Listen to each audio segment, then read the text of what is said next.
1 Samuel chapter 17. Now the Philistines gathered their forces for war and assembled at Socoh in Judah. They pitched camp at Ephes Dammim between Socoh and Azekah. Saul and the Israelites assembled and camped in the Valley of Elah and drew up their battle line to meet the Philistines. The Philistines occupied one hill and the Israelites another, with the valley between them. A champion named Goliath, who was from Gath, came out of the Philistine camp.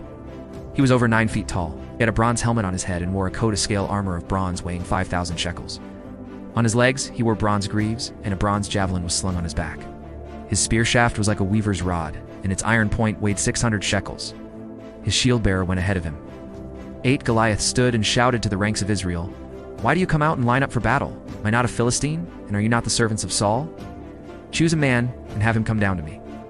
If he is able to fight and kill me, we will become your subjects. But if I overcome him and kill him, you will become our subjects and serve us."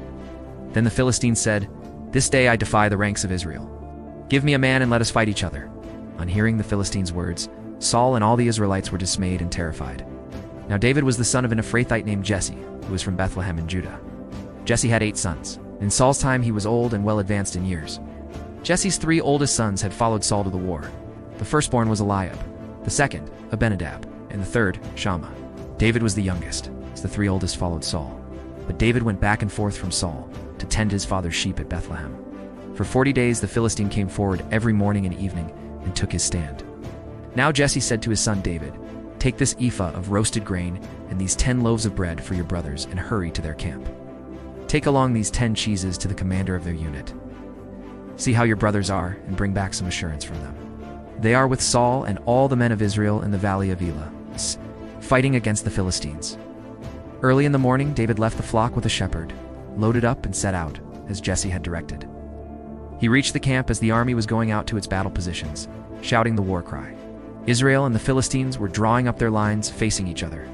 David left his things with the keeper of supplies, ran to the battle lines, and greeted his brothers. As he was talking with them, Goliath, the Philistine champion from Gath, stepped out from his lines and shouted his usual defiance, and David heard it.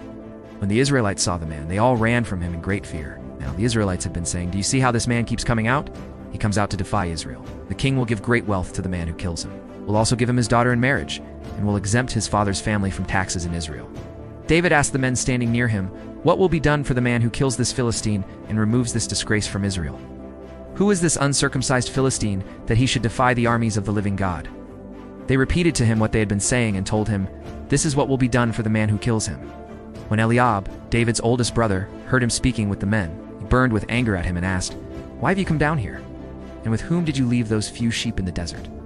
I know how conceited you are and how wicked your heart is. Came down only to watch the battle. Now what have I done?" said David.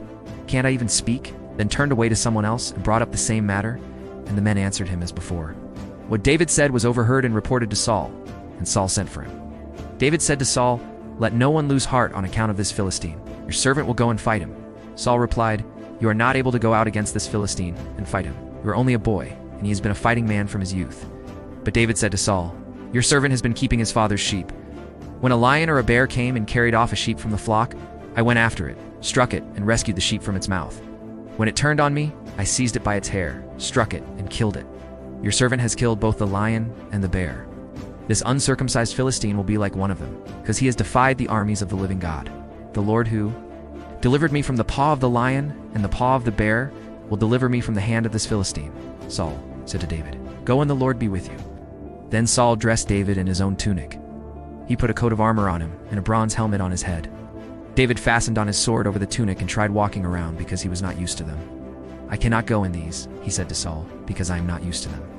So he took them off.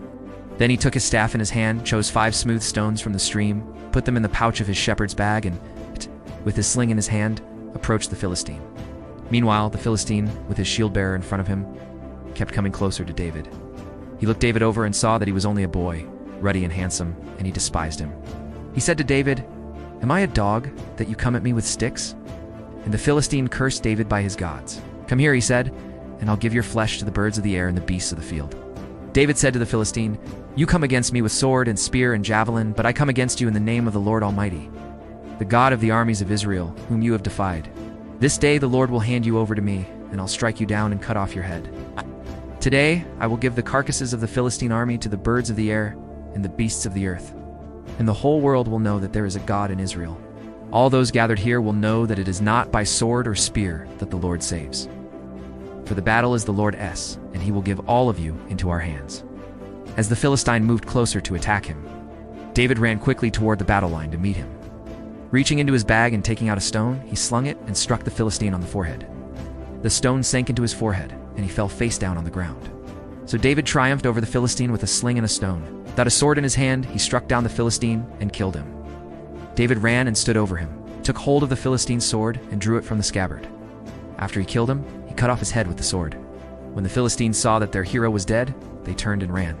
Then the men of Israel and Judah surged forward with a shout and pursued the Philistines to the entrance of Gath and to the gates of Ekron. Their dead were strewn along the Sharam road to Gath and Ekron.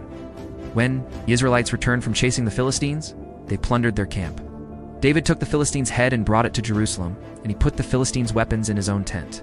As Saul watched David going out to meet the Philistine, he said to Abner, commander of the army, "Abner, whose son is that young man?" Abner replied, "As surely as you live, O king, I don't know."